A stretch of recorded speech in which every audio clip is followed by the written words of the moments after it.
This is a relay project. Real Talk starts right now. Here's Ryan Jesperson.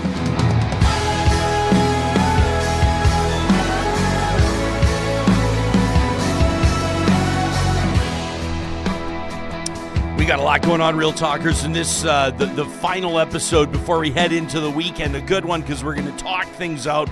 We're going to get to a couple of your emails, in particular, one that's like a two-pager. There's no way it could fit into the Flamethrower, but Johnny, there's no way I could cut this email down, so we're going to get into it. Okay. Gabriel is just all fired up about our interview this week with Reverend Michael Coren, talking about Pierre Poilievre and Justin Trudeau, so we're going to get into that. The New York Times has new polling out that's got to be a bit of a kick in the teeth to the Democrats that I think, less than 2 weeks out from an election are probably hoping to be polling better than they are. We'll get into the New York Times numbers and maybe what that means. Plus, former First Lady Hillary Clinton on the record with some pretty unflattering things that she's saying about Donald Trump. I wonder why. I wonder why Hillary Clinton wouldn't be his biggest fan, but has she gone too far?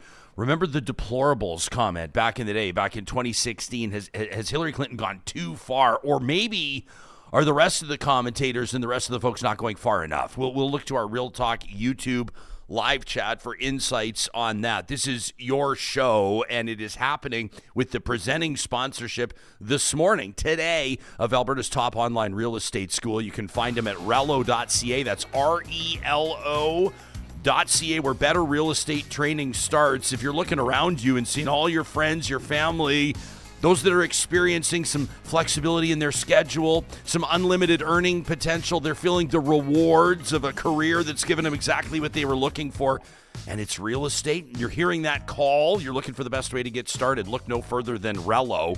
They've got industry-leading instructors, exclusive business-building insights, winning tutorial content, and flexible online learning. You can find it all again at relo.ca. The promo code Ryan100, all one word, will knock $100 off the Alberta residential and commercial real estate bundles.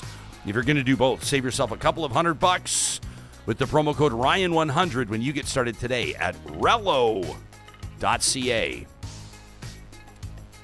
A quick note for those of you that were expecting a Real Talk Roundtable today. Sometimes this happens. We had longtime Conservative organizer Cameron Davies, who did a lot of work on the Danielle Smith leadership campaign with the UCP, and former Deputy Premier Thomas Lukaszuk lined up to join us. One of them, unfortunately, calling in. He's on the IR. This was a last-minute kind of a thing involving his voice, and so we'll reschedule those two. I'm curious to hear how those two found themselves in cahoots, willing to do the talk show circuit together. They both sort of small C conservative backgrounds.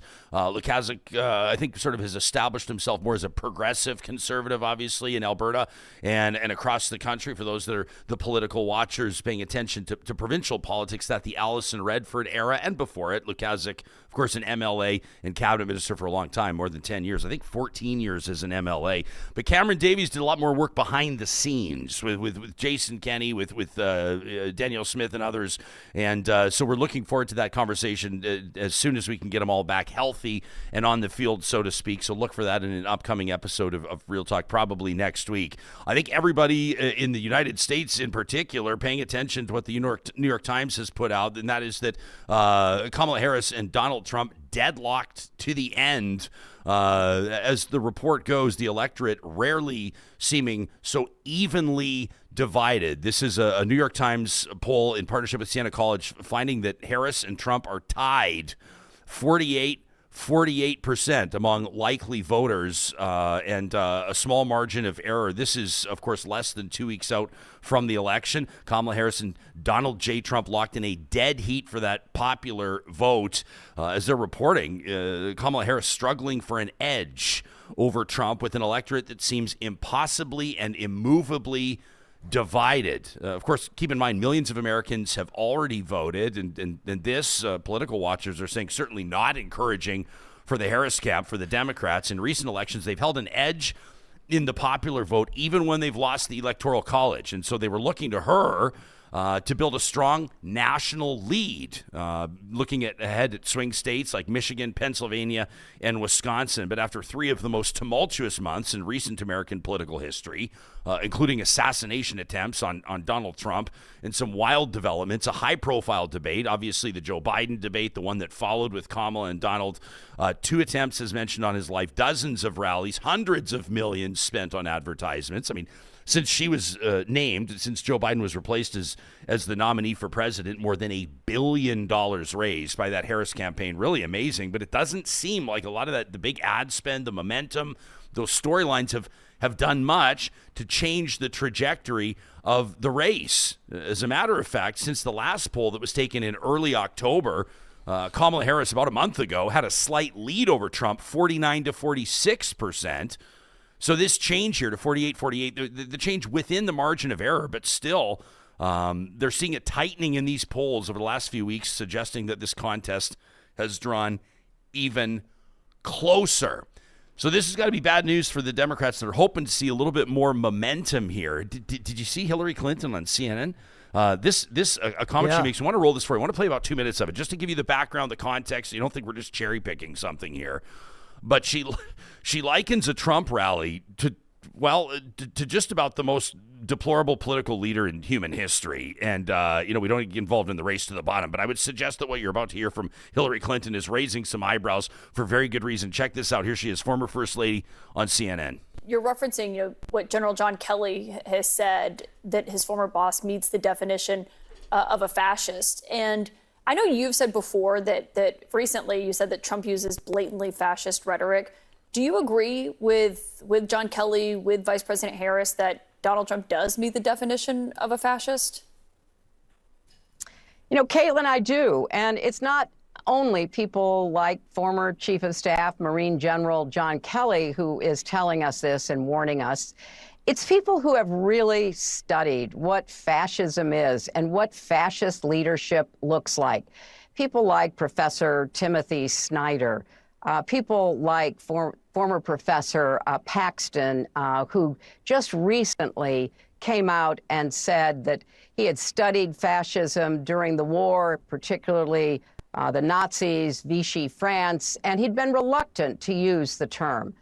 But he had concluded, as so many people now are, that sadly, here in America, the term fits. And one other thing that you'll see next week, Caitlin, is Trump actually reenacting the Madison Square Garden rally in 1939. I write about this in my book. President Franklin Roosevelt was appalled that neo-Nazis, fascists in America were lining up to essentially pledge their support for the kind of government that they were seeing in Germany. So I don't think we can ignore it. Now, it may be a leap for some people, and a lot of others may think, I don't want to go there. I don't want to say that. But please, open your eyes to the danger that this man poses to our country, because I think it is clear and present for anybody paying attention. Yeah, you write in your book about... Good movie, Clear and Present Danger. Yeah, for all you a good movie, actually. Boomers and that. Gen X's out there. But so we get this email from Charlie to talk at ryanjesperson.com that says, could Hillary Clinton really be this politically reckless? Comparing a Trump rally next week at Madison Square Garden, MSG, to the Nazi rally at MSG in 1939. This is more lethal than calling MAGA fans deplorables back in 2016. And at the time, Clinton thought that she was only speaking to a relatively private audience of Democratic Party activists. He says, I was a little blown away when I, at that 1 minute mark into that clip, heard Hillary comparing a 2024 campaign rally to 1939 Nazi rallies. Yeah. I think this is tying in. I know he didn't talk about it in context of the U.S., but what the Reverend Michael was talking about. I mean, we can all, Trump is funny. A lot of the stuff he does, you wonder how he ever became a millionaire. But, we know he born a millionaire. That's what I was just going to say. Yeah, his father and the real estate. But, there's certain times when even the left goes over the line and just says stuff that is a little too much. But I like how you preface this with how close the race is. And no matter how you want to debate it, go look at right-wing sites, left-wing sites, moderate sites. They're all the same. You know, Trump at 51, Harris at 48, Harris at 46, Trump at 43. I mean, and the Reverend references on our show as well this week. Go back and watch our show on the Reverend Michael Coren and his new book, Heaping Coals. It's too close to call. And nobody should be betting on this race. And maybe that's why you've got people like Hillary Clinton saying stuff that even I think is a bit crazy to maybe try to sway someone's vote, which we know is kind of deadlocked. I don't think it's going to. But this stuff she's saying it's a little out there. I think it's different, obviously, in that 2016 it was a hypothetical. Yeah. It was like, what would happen, the messaging, what would happen, or can you imagine if this guy becomes president? Now it's like we've seen what his tenure, like in particular when he lost the next election, which he still has not acknowledged, and what happened on January 6th. And so then it's a bit of a different ball game, in our live chat right now, like 80s Fanify, and, in whether or not it's fair to call him a fascist or compare it to Nazi Germany, 80s Fanify says he literally checks all the boxes. Travis says, at what point is there enough telegraphing of his intentions to make the comparison? Tracy says Hillary is far from the only person making that comparison. I don't know if this is accurate or not, but some of you at Seven Pilots suggesting that the Democrats are wishing that they could go back to Joe Biden as the candidate, as the nominee. I don't think so. No. I think they've moved on from there. No. But listen, I think that probably the job right now that she's trying to do, and this is referenced in comments here in our chat, is people are saying, well, maybe this could wake up voters. Like maybe Democrats, supporters of Kamala Harris. You say when you look at some of these polling results, a lot of times these can have the impact of waking people up, of creating a sense of urgency, of driving people to reach out to their friends. I saw Danica Patrick, former race car driver, big Trump supporter. Yeah. She's doing the exact same thing on her Twitter today. She's saying, listen, you got to get out and vote. She says job number one, which is the easiest, is to go out and vote. She goes, the harder job is to your friends and family voting for Kamala. Try to change their minds. Yeah. She says. And so both camps are pedal to the metal. And the question is, like, who would see? I mean, with the New York Times poll like this, which I do think gets the attention of the entire country. It's a credible poll. It's a high profile. Obviously, Donald Trump can't stand the New York Times for obvious reasons, the failing New York Times, as he calls it. But you wonder, who does this light more of a fire underneath, right? The Trump camp, the Harris camp. I would say the Harris camp will probably more be alarmed. They'd probably be more alarmed by the results, but I would imagine both of the campaigns will do what they can to leverage, or to interpret these numbers as beneficial for them. And I think, I'll just say it right now. I think both camps are running scared. This is so close. And I'm worried about, I don't know what I was trying to look this morning, like predicted, number of people who are going to come out to vote this year. Because I do know that, there's a big push to get younger people to vote. I mean, you've got Eminem introducing Barack Obama the other day before Kamala Harris comes out to speak. It's clear that they're trying to get more young people to vote because they're, probably likely to vote left. But I want to see what happens here, because if we have this massive, record numbers of people voting in the States, and then it's still so close, I'm worried no matter what the result is, Trump, Harris, especially if it's Harris, that the cries after this are going to be, faulty voting, illegal voting, fraudulent win, all that stuff. So November is going to be the craziest month in our lives in a long time. No matter who wins this election, it's going to be very close. And the other side is going to be, calling for recounts and all that stuff. So Seventh says Trudeau Liberals are using the same rhetoric a lot in this conversation over Pierre Poilievre. I don't see anybody calling Pierre Poilievre a Nazi leader, but we'll get to. But I mean, your reference to Michael dog Coren whistles said here on the and show, there. Yeah. sure, and we'll get to that because we do have a fired up email about that as well. Fanify says, I heard a comment this morning that this election isn't political anymore; it's moral. I saw somebody post, I wish I could reference who it was, I don't remember, but somebody in my circle, somebody in my orbit said that they felt on this campaign, throughout this campaign, that Donald can be lawless and Kamala's got to be flawless. It's like the electorate will tolerate virtually anything from Donald Trump, but with Kamala Harris, the bar is set a lot higher. Which I think that's pretty obvious. I think that the MAGA crowd would probably recognize and agree with that, wouldn't they, as well? And what a thing Donald has going for him there, that like he's already said the craziest shit, Ryan. Yeah. So right now, I mean, when he says something now that's kind of off or missteps, we used to make fun of Biden and fumbling over his words. With Donald, it's like every day now. So I don't even think it even matters. He could say crazy stuff and people are like, oh, that's Trump. There's kind of some interesting insights into this poll. I'll jump back into it. Again, just referencing nytimes.com.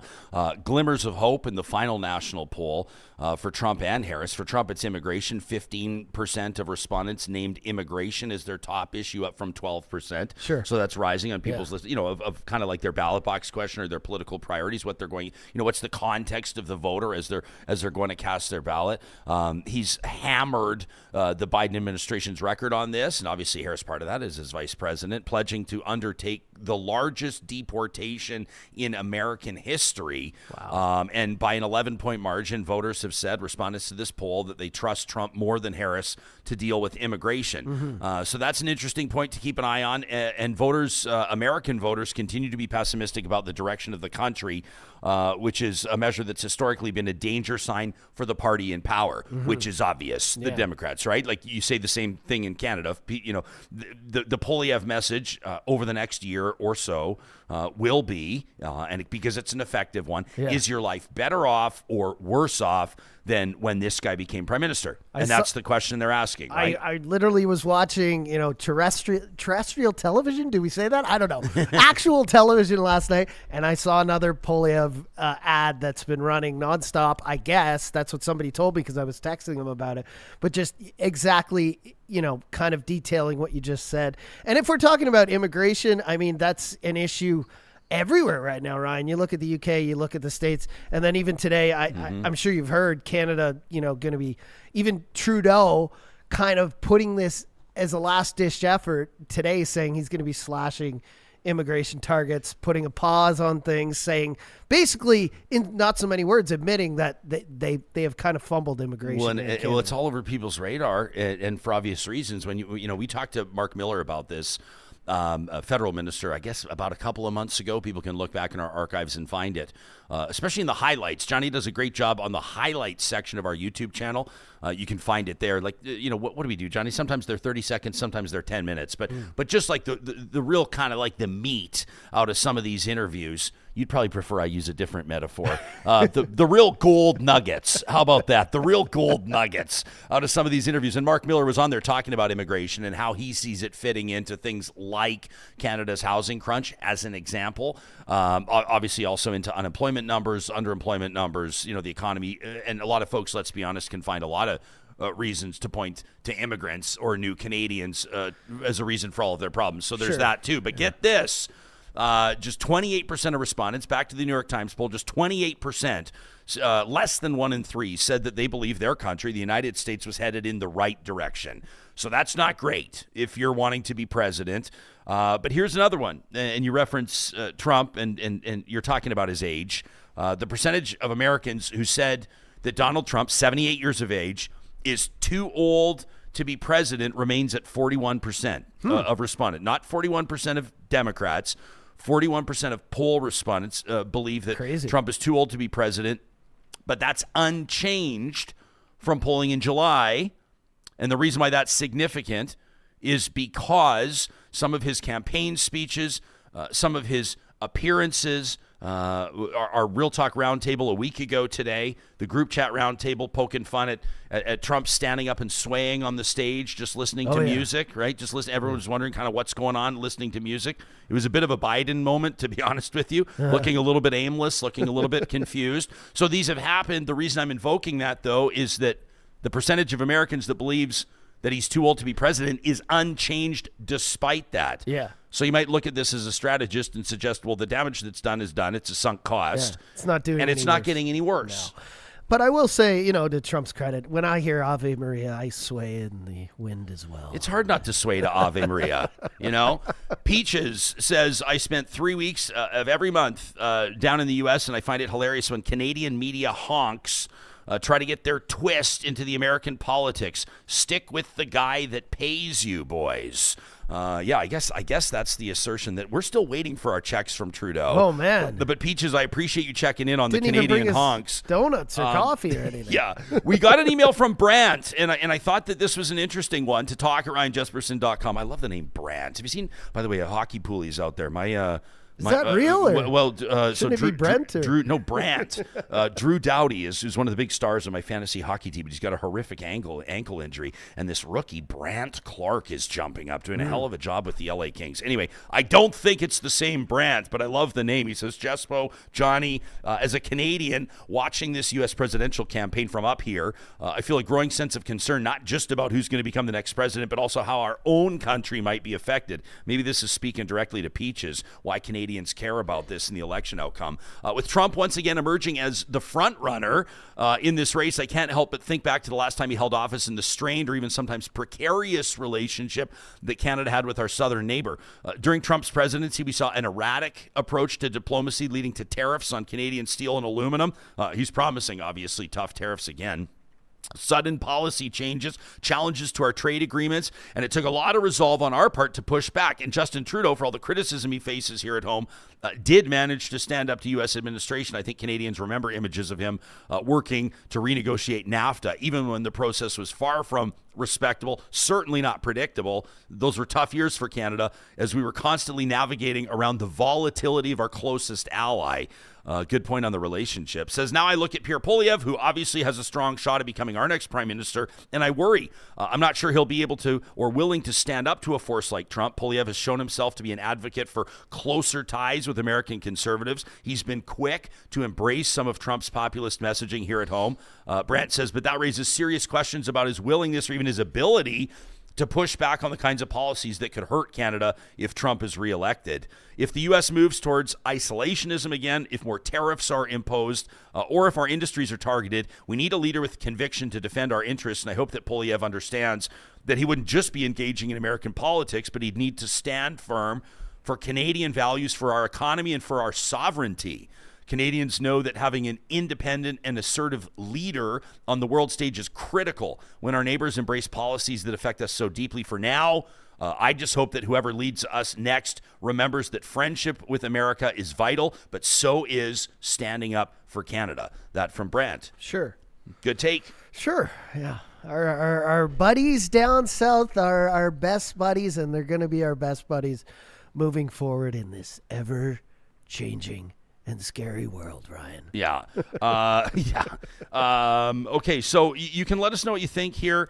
Erica wonders, maybe somebody in the chat can answer this question for me. I've seen people around here wearing MAGA hats. Why? Oh, yeah. I mean, I was in Joey's the other night, American and flags on their front porch. Asian guy wearing a Trump hat, actually. Well, there's a lot of like. Yeah. What do you want to call it? Like here, even it's like immigrant support for now, Trump right? is not. You'd Yeah. be surprised, like at the amount of support that Trump has from American immigrants. Considering what he's talking about, what was the quote again? He described it as the greatest. What was he going to do about the biggest, the largest deportation in American history? Mm-hmm. You know, that's a heck of a promise to make. Where is Harris? Where are the shines of light for her? You know, where are those rays of sunshine for her? I guess she's narrowed the gap with Trump on the economy. Which remains the top issue for voters, probably the top issue in Canada as well. It's everywhere. Safe to say. I mean, but he's got a 13-point edge over her on who respondents believe could better manage the economy in a poll last month, and that's shrunk to 6. Okay. So she's cut that distance in half, which is actually pretty impressive considering. Yeah. Right. So you can let us know what you think to talk at RyanJesperson.com. You reference the Reverend Michael Coren on the show. I want to get to something he said and a response here from one of our audience members. Plus, in the House of Commons, the Conservatives and Liberals trading barbs over Pierre Poilievre's security clearance. This all around the conversation, allegations around foreign interference, remarkable comments from the Prime Minister about India. If you missed Harman Kandola on this show a week ago, you have to check it out. Harman's the Canadian president, essentially, for the World Sick Organization, and he was absolutely on fire last roundtable. I think he kind of I think we timed it out. Like, he took the mic for for like 14 minutes. We and just let him cook. Just went off. He was, and did an unbelievable job, whether you agree with him or not. I mean, our email inbox was absolutely lit up. I'm going to be honest, and this makes me sound, vapid and shallow and uninformed, but the degree of knowledge that you need to discuss with authority some of these things. Oh, yeah. Right? Like Sikh independence and Khalistan and India. And like, it's like, I'm not comparing the situations. I'm not comparing the conflict. Don't read too much into it. But it's the same sort of thing if you're just going to like wax on violence in the Middle East. Yeah. You're just going to wax on the relationship of like this Palestinian state and Israel. And like, if you don't know what you're talking about, if you don't understand the history, you're done. You recognize how out of your depth you are. And some of the responses, I want to acknowledge that we received emails from some of you that are super passionate and knowledgeable about obviously what's happening in India. Some of you with firsthand experience. Just wanted to recognize on the show out loud on the record how much we appreciate those emails that you take the time to send in. I think in an effort, some of them are even saying off the top, please don't read these on the show, just in an effort to help us better understand the issues. We sure appreciate that. I want to get to an email from Gabriel, who was just absolutely furious. I mean, this is a two-pager. I hope he feels better after writing it. That in just a second. But first, we want to let you know this episode of Real Talk happens with the support of Canada's Open University. That's Athabasca University, online at athabascau.ca. If you found yourself at another post-secondary, could even be years ago, and then for whatever reason, life happened and your path was interrupted. Maybe you got a few courses done. Maybe you've only got a few courses left. You can find out how transfer credit works. Courses from other institutions transfer into an AU program seamlessly. They've got those world-class accredited online degrees and courses, so no matter where you are, no matter how much time you have, or it feels like you've got none at all, it's still going to work with your schedule. You can get back on track, get that post-secondary journey completed just like you once dreamed you would. You can get started today at athabascau.ca. At Complete Care Restoration, we want to give a shout out to their team with years of experience using state-of-the-art technology and environmentally friendly methods. They're bringing your space following natural disaster or other interruptions back to life. Customer satisfaction is their top priority. Their team will guide you through every step of that restoration process, making it as stress-free as humanly possible.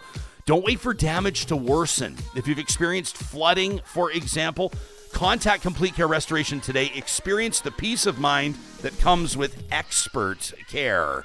If you're going to be entertaining this weekend, family and friends gathering in the backyard, maybe have a fire, beautiful time of year for that, maybe firing up the barbecue, make sure you have Friesen Brothers on the to-do list. A visit ahead of time will get you started on the right foot. I recommend you check out their Family Essentials flyer. I've shown it to you right now on the website. You just look under the flyer link, you drop down there. They've got the weekly flyer, the Healthy Savings flyer, but that Family Essentials flyer is one that we love. They're always focused on family. They understand that your family's busy and you're looking to save wherever you can. They've got easy family meal solutions every single week, including recipes, making your life easier. Friesen Brothers is Alberta grown and Alberta owned. All right, so we talk about Justin Trudeau, Pierre Poilievre, foreign interference, and you had to know that this was going to flare up in the House of Commons again. Michael Chong, who I think a lot of people back in the day, like I'm talking several years ago, thought that Michael Chong could be a formidable, and perhaps for a flash was, a legitimate contender, or at least was held in consideration as a potential leader of the Conservative Party. But I think seen by a lot of Conservatives, to call it how it is, as a little too progressive, to be honest. Chong was on the record, one example off the top of my head, in support of pricing on carbon back in the day. And a lot of people just felt that with the carbon tax tied to Justin Trudeau, that this was just something that Michael Chong couldn't get past. And in the court of public opinion in Conservative circles, it kind of, to be honest, this is my opinion, invalidated him as leader of the Conservatives. And then, folks, in more recent years, I think he's certainly a well-respected parliamentarian. He's a well-liked guy in Ottawa, but he seems to have kind of, like, if we're being honest, faded into the background a little bit. Like, when's the last time Michael Chong did something where you just went, oh my gosh, stop the presses, right? Oh my gosh, did you see or hear what he did or what he had to say in Ottawa? Well, he was all fired up this week, and he was taking aim at the Liberals, criticizing Pierre Poilievre for not getting that security briefing, for not getting that clearance. So he starts getting the briefings on India, on this alleged foreign interference. Michael Chong jumping to the defense of his boss, Conservative leader Pierre Poilievre. Check this out. I'll tell you the briefing the leader of the opposition will take. He'll take the same kind of briefing the Washington Post got on classified information from the National Security and Intelligence Advisor and the Deputy Minister of Foreign Affairs. He'll take the same briefing that I got under Section 12.1 of the CSIS Act, threat reduction measures to reduce threats to the security of Canada. He'll take the same classified briefing that the Prime Minister has been all too willing to give to this House when it suits him, such as the classified information he revealed about Mr. Najjar's killing a year ago and other classified information revealed in the last several weeks about India. That's the kind of briefing the leader of the opposition will take.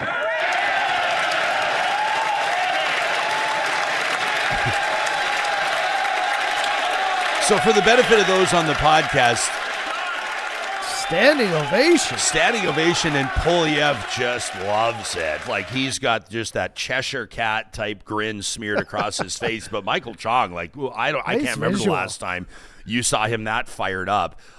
Ken says Chong is one of the few moderates left in the Conservative Party. James says, I used to respect him. Michael Chong is the last standing progressive in the CPC. Now he's a shill that gets trumped out when Pierre Poilievre needs legitimacy. You wonder if he was tapped on the shoulder strategically to offer this up. I think that he probably was, but it was a remarkable moment.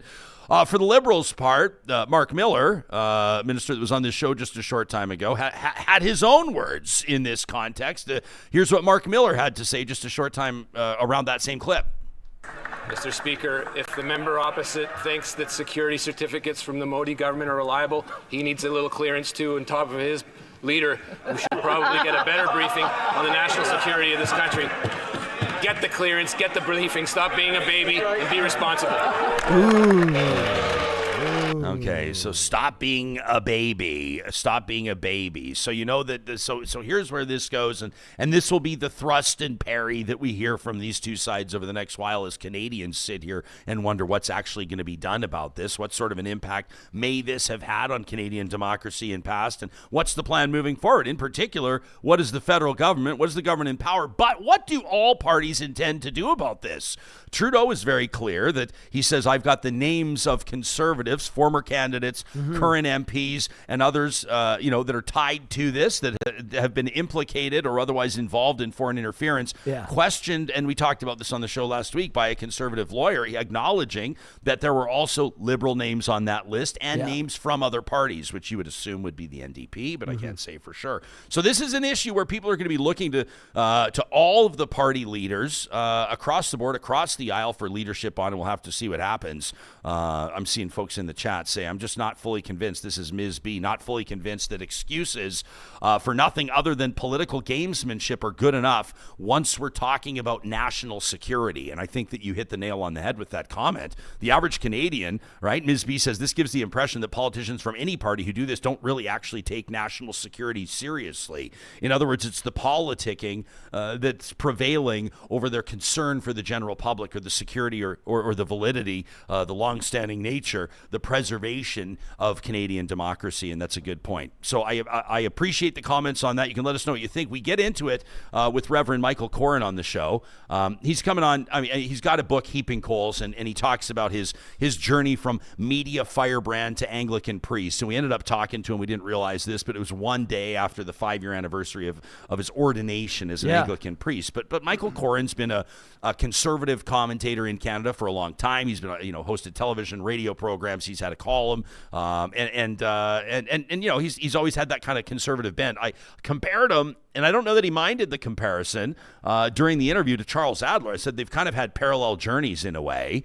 Both of them long time, as you might describe them, right-wing conservative commentators, certainly conservative commentators over the years, and then they've kind of I don't know if you say softened their stance, but they've come around on some issues. Sure. And Coren in particular has seen, I think, his Saul to Paul moment, his like come to Jesus moment, in particular on LGBTQ2S plus inclusion, including marriage equality and others. And some of you, and we had a pretty pointed question from the chat in the interview with Reverend Coren. I encourage you to check it out. People just saying essentially like some of the stuff that he said over the years, it's kind of hard to forget. He talked to us about grace. He talked to us about forgiveness. Really interesting stuff. I mean, he talked a little bit about theology, but mostly about politics, quite a bit about media. We got into it with him on what defunding the CBC would actually look like, the argument for keeping it. I think we ended up talking to him for about an hour. But it was something in particular. He was talking about the treatment that politicians are subjected to, in particular on social media.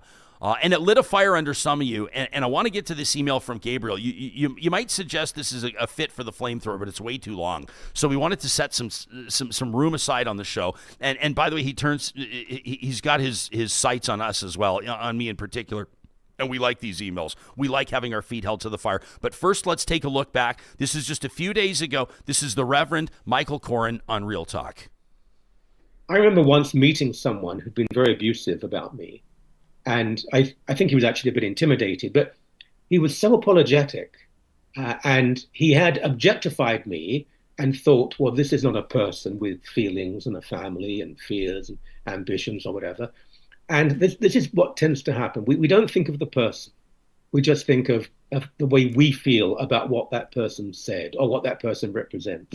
And some of the things that are said about Trudeau are absolutely appalling.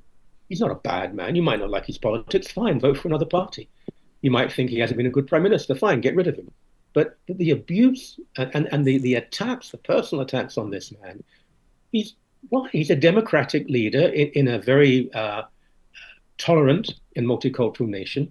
Absolutely unacceptable what has been said about him. And also the things that are said about Conservative leaders.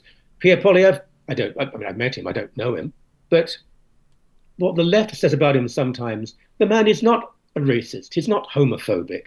He's a Conservative leader. I disagree with some of his policies. But for goodness sake, to blanket him with all of these isms, you're this and you're that. He's not a fascist, for goodness sake. He's a Conservative leader, a quite right-wing Conservative leader. Disagree with him. But don't abuse and insult simply because you dislike what you think is someone's politics. So that's the Reverend Michael Coren on Real Talk this week, a few episodes ago. So it prompts Gabriel to reach out. Buckle up. He says, Real Talk, it's been a minute, but thankfully I don't have to listen to Adler anymore, so listening to your show is easier these days. Just like a fire right out of the gates. He says, Coren's appearance on your October 22nd episode pushed me to email in again. You know, just another ragey flamethrower, I guess, blowing off steam, but sometimes it's hard to be coherent as the world burns. Gabriel, we can all relate. Says, I've said this before, but holy shit, I'm getting sick of every spineless pundit. And by the way, earmuffs, kids, this is not the email for you. Every spineless pundit that exists in this country not having the courage to have actual convictions. Is there a form that pundits and experts have to sign, ensuring that every single thing gets both-sided? It's so utterly nauseating and pathetic, and the Reverend sure seems to have signed such a form on your show. He says, like, first, he shared a forgiveness anecdote about that Nazi prison guard who found Jesus. He said it was actually pretty amazing. The guy managed to escape all real accountability and pretend that some invisible dude in the sky told him, hey, it's okay that you helped thousands of people to their death. Burning, religion, a great place for folks like you to wring your hands and guilt people you helped subject to hell on earth into forgiveness. The irony of his anecdote encapsulated the entire conversation. CNN's doing something similar right now about in Israel about IDF bulldozer drivers who crushed hundreds of Palestinians. Oh, yes, the PTSD of war criminals, says Gabriel. You and Michael went to both sides. Who is evil anyway? Coren talked about who's a bad person. He said he doesn't believe there's a lot of bad people in politics. Mm-hmm. And I basically said to him, well, how do you define who's bad? What does bad mean? So we explored that. Gabriel says, you know, like we need to talk to each other and hold hands and sing Kumbaya and the world will be a better place. He says, you remember that John Kelly, the really woke U.S. general who worked for Donald Trump, called him a fascist this week. But no, I guess Reverend Coren probably knows better because it's like unkind and unchristian to call people that or something, right? Says Gabriel. Says Trudeau and Pierre Poilievre are just different sides of the same coin. You and your guests will gaslight us to believe. I don't know where Gabriel's getting this. Like, I'm going to the wall for Pierre Poilievre. Number one, what the fuck are you talking about? But back to your email. The right and the left are all the same, he says. He's talking about Coren's comment that we just shared with you, right? He says Trudeau is as centrist as they come, along with the NDP now, which goes to show the entire political spectrum thing is BS anyway. Some MPs asking for consideration to be given to funds and unconditional support for Israel as they bomb entire populations into oblivion. Others are making exploding pager jokes about those MPs. You know, totally the same, says Gabriel. Some MPs want limits and accountability for the utter destruction of oil and gas in Canada, and others want drill, baby, drill, and fuck the consequences. Gabriel says, you know, both the same, really. He says Trudeau's an arrogant prick for sure, but he's at least capable of answering questions from reporters and engaging with regular folks sometimes. Pierre, thin-skinned, hates the CBC because he can't stand for a second to be asked any form of real question. He wants the CBC gone because the less light from media that shines, the better. American hedge fund-owned media is way better. Gabe says, I despise most pundit and most analysis on CBC because all partisans bend over backwards to cover their preferred party's asses. But, you know, both sides, says Gabe. It's all valid. Let's protect the feelings of all the angry snowflakes who hate the CBC because their cult leader does too. Am I being too divisive, says Gabriel? Maybe I'm the problem. And now that this huge portion of the Canadian population has made fuck Trudeau their entire personality, but I guess it's the left that's so into cancel culture. He says, can you name someone who's been canceled by the left? What, like Louis C.K.? Why was that the left? Because the right thought what he was doing was no big deal, masturbating in front of non-consenting women? You see where I'm going, says Gabriel? He's got a special out now, Louis C.K. does, and he's on tour, and he's doing great, as most powerful white men are. I'll ask again, who is the left? Where is the left media in this country? Who are these people that are supposedly equal and opposite to the right? Can anyone be specific? Like, what party is equal and opposite to the Conservatives in this country? He says, yeah, some parties want to respect the rights, inherent dignity of the LGBTQ2S plus community, but even this has seen a massive movement toward appeasing fear of the idea of parental rights. The NDP broadly now in favor of getting rid of carbon pricing for individuals seems as supportive of oil and gas as the Conservatives. It's political strategy, Gabriel. He says a Liberal minister on your show sounding like a Conservative about the billions of dollars that'll be wasted of our money on carbon capture. Please be specific if you're just going to let both sides be tossed out unchallenged every single time. Parental rights is just cover for those who believe that parents own the children and can do whatever they want without being told or having enforced the responsibilities that come with being a parent. I disagree with you, Gabriel. He says, why is it wink, wink that anybody who wants vaccines can have them while the Alberta government now makes it legal for parents to endanger their own children and the children of everybody else by not getting them basic vaccines? It seems like providing basic health care for your kids would be part of the supposed parental rights. Or maybe that's only for bigoted beliefs that parents want to instill in their children. He says, am I being preachy? Am I being too divisive? Am I being better than now? He says, for sure, getting rid of sex ed, making it dangerous for a tiny minority of kids in this country who they are in public can also be both-sided. Giving hospital administration to a Catholic charity that restricts female reproductive health isn't restricting abortion, though, right? I mean, this show said it is, so I don't know what Gabriel's getting at, but he's venting, and it's good, right? He says, not everything's the same and equal. There is not both sides to every freaking issue, right? I've rarely, if ever, heard on your show or anywhere else loud critique and analysis of how power exists and exerts itself in all of these dynamics. I don't believe it's necessary to be friends with people who have such wildly divergent views of the world and the people in it. He says maybe it's easy for you and your golfing buddies to have some beers and shoot the shit about your opinions because most of the political movement in Canada and the U.S. will do little to affect you all personally. I mean, he doesn't know anything about my friends, but still, he says, I don't have that luxury. And I also don't have the power or convictions or connections not to have a conviction that some things are in fact right and some things are wrong. But in 2024, with unfettered access to information, we have compared to all of history to make cover and both sides people who want political power to make life worse for people, deny climate change, stump for chemtrails. I guess it's fine. Both sides bitches. The dismissal and ignoring that power exists in society for some, but does not exist for most, is very white, very old stock, and punditry that constantly both sides, everything is equal and opposite, is pathetic and spineless, says Gabriel. But hey, you want real talk, right? That from Gabriel. I appreciate the email. Whew! I hope he feels better after writing it. Are you kidding me right now? We still have the flamethrower, right? Yeah. How is that not? I'm scared. I'm scared for the flamethrower now. It's way too long for flamethrower, and I didn't want to cut it down. I wanted to get the email on the record. You needed to hear it all. No, I wanted to hear it all. Let him make his point. I didn't think what Michael Coren said was both sidesing anything. Like he even says in the clip we shared, and we shared less than 2 minutes of an hour-long interview, but he basically says, I don't know Pierre Poilievre. He's a conservative. He goes further to say he's a right-wing conservative. He says if you don't like him, don't vote for him. But then he basically starts talking about some of the stuff, some of the names, some of the criticisms, some of the, basically the attacks that are thrown and levied at political leaders, and says, like, maybe we can ease off the gas a little bit on that. I don't see that as both sidesing.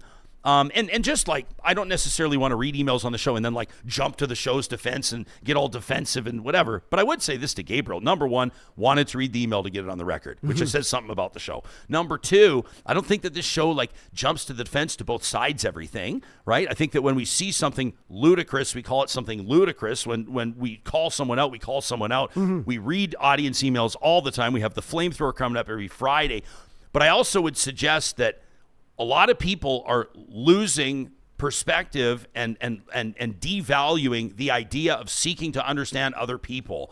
And when you talk about something like Gabe does in that email, and I don't know Gabriel's personal background in so many ways as he doesn't know anything about my golf buddies, but like the parental rights thing, there are more people that agree with the direction where the Alberta government is going on this in education than disagree. And polling shows that. Polling shows that 80% of Alberta parents agree with some of Danielle Smith's policies in that bill. And so, Gabriel, it's not some sort of like fabricated media strategy to both sides everything. It may be a reflection of where the general public's at, where the audience is at, and what people are saying. And I think that sometimes we can be guilty of discounting other people's perspectives and concerns because it doesn't align with ours. And I think it's also becoming very easy to throw both sides out as some sort of a pejorative. When a talk show or when people in good faith, whether they're sitting around having coffee or sitting in the stands at their kids' swim meet or whatever it is, are talking to each other and sharing different opinions and seeing things along different lines because different politics, different current events, different political leaders, and the messaging resonates with people differently. The reality is that people in community feel differently about things. People have different convictions on things. And I hope, like when we get an email like that, we immediately go, we're going to read that because we want to put this out there. Have Gabriel feel like he's being heard, and also maybe light a fire under the audience that says, well, this is how that resonated with me. And ultimately, at the end of the day, we all understand how politics is affecting real life a little bit better, in a little bit more fulsome fashion. Right? I mean, I think of the conversation that we had with that duo Maureen and Mike last week about alcohol use disorder and sobriety and heavy drinkers and their new book called You Don't Have to Quit. And like that resonated with a lot of people. Some of you were pretty choked about it, right? We read that wonderful email from Debbie a couple of episodes later. Debbie, a recovering alcoholic, who talked to us about the terrible impact that booze has had on her life and how if she were to have just one drink, it would put her over the edge. And she knows that for a fact because that's happened to her before. You know, we want to tap into your lived experience and have you enlighten us on how some of these conversations or what we're seeing in the world around us are resonating with you. Talk at Ryan Jesperson is where you can find us anytime. You want to get into the flamethrower? Because we've got some. You know what the majority of it is about this week? Sometimes we find that there's going to be themes here. Our conversation with Deborah Yedlin and Peter Oliver about the Calgary Arena deal and whether or not Calgarians basically got screwed on that deal. Yeah. This was just a couple of episodes ago. If you didn't yet have a chance to check it out, Peter's a volunteer with a group called Project Calgary. He's a well-known radio personality in Calgary as well and a former president of Beltline Community Association. Deborah Yedlin's the president and CEO of the Calgary Chamber of Commerce. And so Alberta Views has this dialogue feature. They put it out where someone will argue the yes and someone will argue the no on a question. They kind of go back and forth on it. We thought we'd do it on the show. And it was a great debate. Now, let's not make any mistake here or be under any misconceptions. The arena deal is signed. There's shovels in the ground. It's happening. So it's a done deal. Yeah. But we wanted to explore it anyway. Like, was it a good or bad deal for Calgary? Could it be salvaged? Could it be saved? And what would be the metric to determine whether or not it was a good deal? Well, the Flamethrower this week is themed there, and we're going to get there in just a quick second. First, I want to give a shout out to California Closets, being an unbelievable partner of this show and the best in class at what they do, which is custom closets and storage solutions for the entire home and the entire process, whether you're talking laundry room, boot room, garage, primary bedroom, walk-in closet with a chandelier, whatever your vision is. It all starts with a free design consultation. You can learn more about their approach and understand what they can do while working within your budget. It's custom closets, systems, and solutions for the entire home. It all starts with a visit to californiaclosets.ca. And our friends at Kubi Renewable Energy want to remind you, if you have your ticket, all right, if you are a ticketed, experienced electrician, all right, and you're looking for a change of pace, you're with this place right now, maybe you've been there for 20 years, but they don't appreciate you, or you're sick and tired, you're starting to mail it in mentally every day, you need a new challenge, Kubi wants to talk to you. They're Western Canada's fastest growing solar installer, and they're hiring. They're always hiring, in particular, installers right now. They'll get you trained up and worked into the team through these fall and winter months. You may be doing some agricultural installations, these freestanding ones on the ground, and then they're back up on the roofs in the spring. You can check out their work. You can check out the opportunities that lie in wait right now. We're talking Kamloops, Lethbridge, Calgary, and Edmonton. The careers link is online at kubienergy.ca. And yes, we did see that. We didn't talk about it today, but 4,000 people at the Ledge yesterday. Yeah. You want to chat about that for a quick sec? Well, just a second, but I'd like to. This was wild. Rather get into it more in depth on Monday, but we do. Of course, we saw that, Real Talkers. This is people in the chat talking about it. Yeah, this was amazing. I'll reference because I can call it up on short notice. Janice Irwin. What is Janice again? Housing critic, I think, off the top of my head. She's the MLA. I think her riding is Edmonton Highlands, Norwood Highlands, Norwood. I should know this. But obviously an NDP and opposition MLA outside the Alberta Legislature yesterday. And there's Christina Gray, her colleague as well, former minister. That looks to me, I mean, I'm bad at predicting crowd sizes, but what are people saying, 4,000? Yeah. It looks like that to me. Came and went. Yeah, actually, if you pull off my screen for a second and let me look up something else. There's do you know Paula Kerman? She's been around forever, and she's does a great job as a photographer, photojournalist.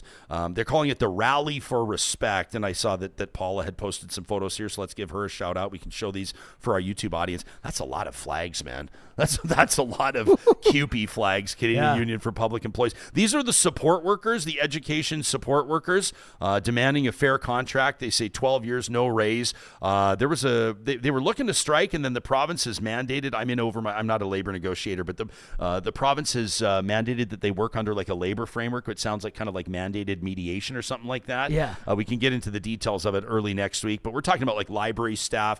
We read that email on the show on the episode prior to this one, so that would have been the 24th of October. If you want to check that out, Real Talker Jillian sent us an email. She's a junior high teacher.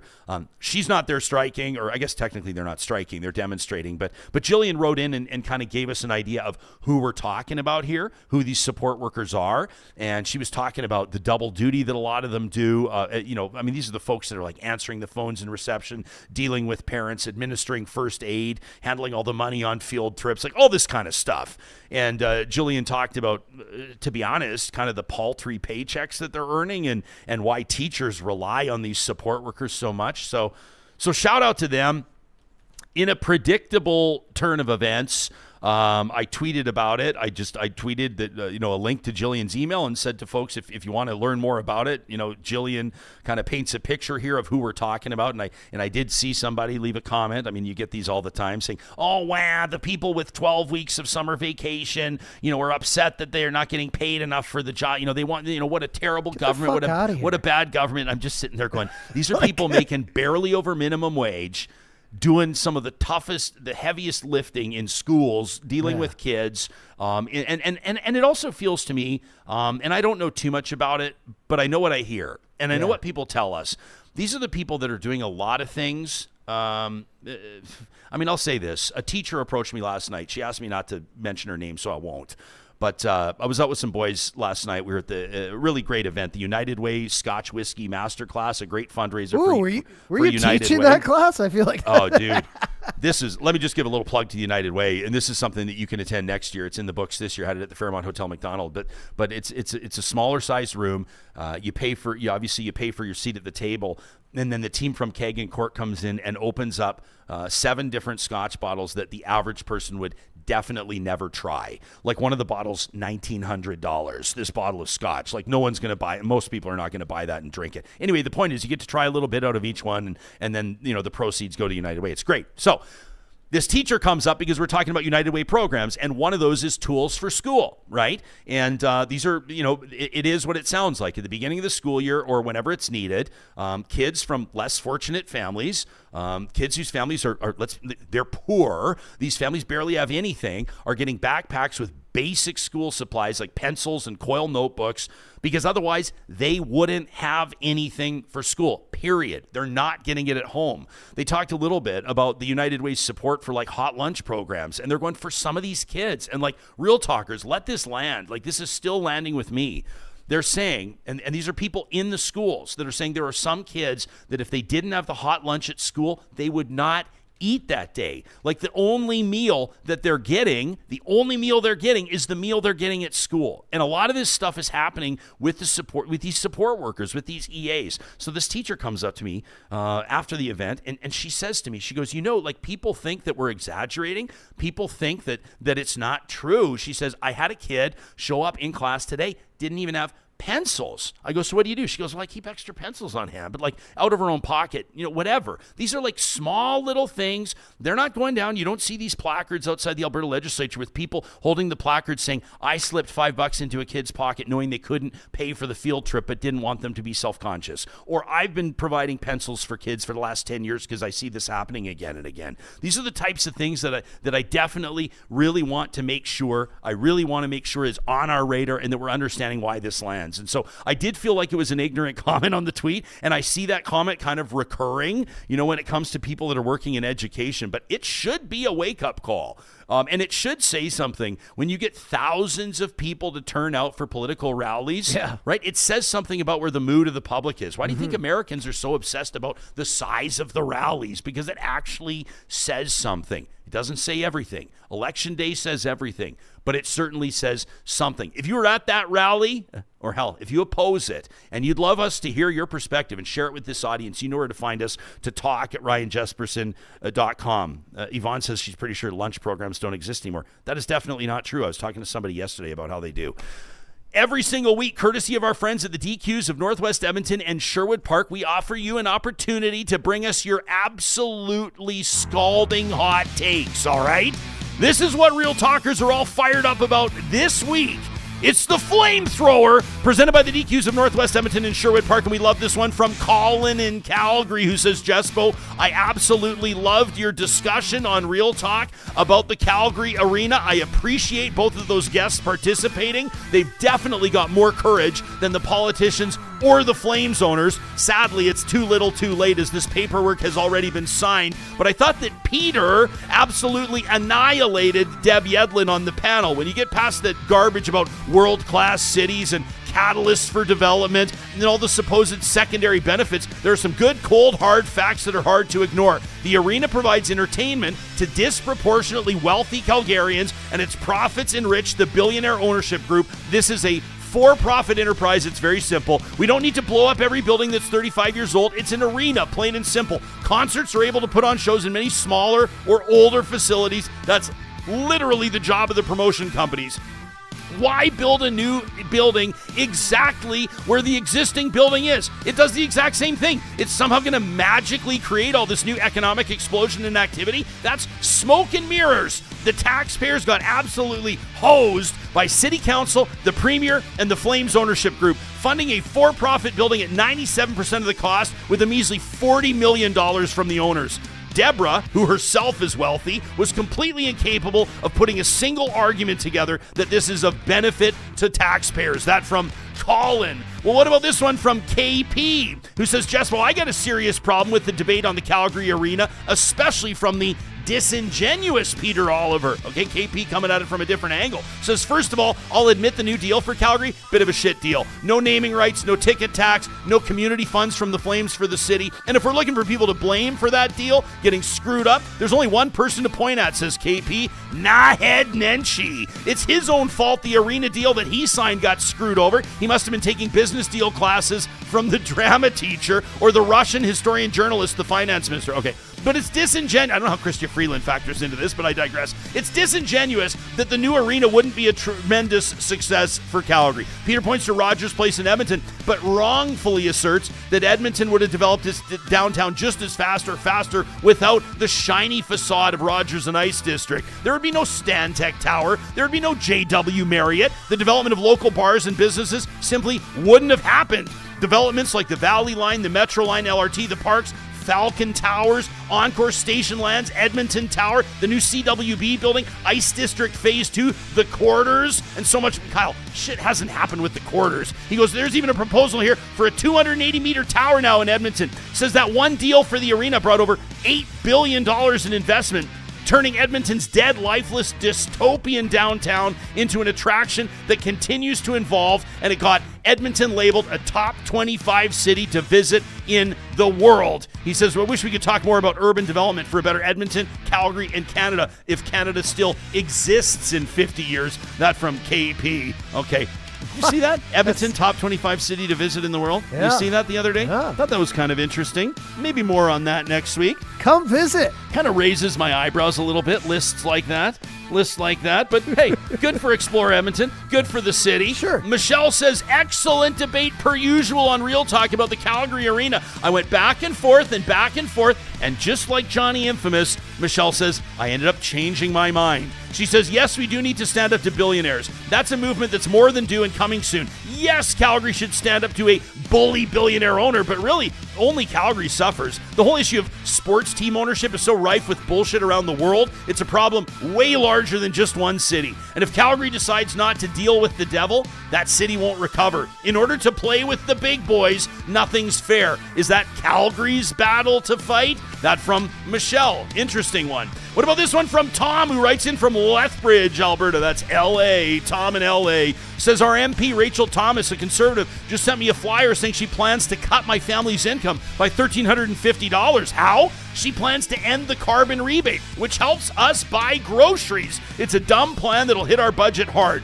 Combined with her plan to do nothing about climate change, making everything more expensive, she's a big pain in the wallet. Goes on to say, beyond cutting our income, the Conservative policy of doing nothing about climate change is a real threat to affordability. The insurance industry just reported climate disaster payouts, a record $7 billion in Canada for 2024. At this pace, insurance rates for Canadians will soon be unaffordable. Tom's bang on about that. Says the ability for everyone to get insurance at all is threatened, and that's just one example of the impact on living expenses a short-sighted approach to climate change has. That from Tom in LA. And how about this one from Ronnie, who says, Jespo, longtime listener, thanks Ronnie, says, I believe it's time for Justin Trudeau to go, and if they stick by him, it's a sign that they're fundamentally unserious about governing and completely out of touch with the rest of the country. If Justin Trudeau is the leader going into the next election, it will be a complete and utter decimation of the Liberal Party, and they will likely be sent to the political wilderness for a very long time. Pierre Poilievre sets himself up and sells himself as the alternative to Trudeau, but he's just as bad with a bigger mouth and a more petty demeanor. We need new leadership in this country. The Liberals need a new voice. I don't care who it is, says Ronnie, but it just can't be Justin Trudeau. And he says, as one of the more popular political talk shows in Western Canada, you've got a platform that needs to bend the ear of important people. Thanks for the show. A very angry voter, Ronnie. Ronnie, we hope you feel better, along with all the rest of our Flamethrower contributors this week. It's proudly presented by the DQs in Palisades, Nemeo, Newcastle, Westmount, and on Baseline Road. Make sure when you're out there grabbing a Flamethrower from their signature Stackburger collection that you let them know that Real Talk sent you. We're going to be talking about industry and the economy coming up on Monday's show. Tuesday, Max Fawcett's back to dig into it with us, and don't worry, we're going to get Cam Davies and Thomas Lukazik back on the show ahead of the Conservative AGM, that UCP AGM in Red Deer. That's coming up in just over a week's time. Thanks for making Real Talk part of your week. Thanks for subscribing on YouTube and wherever you get your podcasts. Thanks for telling your friends. Make it a great weekend, and we'll see you again soon.